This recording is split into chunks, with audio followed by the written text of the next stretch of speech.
ایرو شالده آدوره ده تاریخ کردان ده روژک رشه دجمن خوین خور رژیم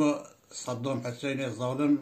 و روژه لسر ملت معصوم چکین کیمیایی باراندن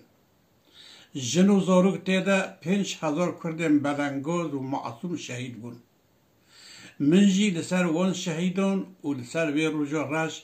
اف هلبت هونان دیه کرم کن حلبچه چوم از نو حلبچه 13 ماه آدار سال 1908 همجی 8 روژک خدار او چه روژک پر خدار بو من دکر هر اف دعا ملت کرد خد نبیند ایدی روژین هو خدا آسیمان عور بو ولیکن رحمت و باران نبو و روژا نحسی بو کردان قتل عام و خوین هبو چار آلی طرب مروفان حمل راست و حمل چپ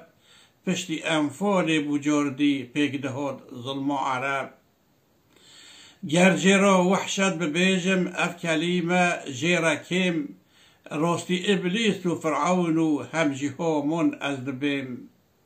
میروژن زاروک و پیر و حاصلی هر جور مروف پیچکین کیمیاوی کشتن او کسین وحشی و خوف 5000 زیده جمارا کرده و روژ مرین خیریوان اوقاس و اوقاس ین جلاش بوین برین او حلب چا گلک شیرین صد مخابن بو ایران به خودی ما بو ولات ویگل شبه شیران در بکل و قطع عام قد جبیر ناکت تو دم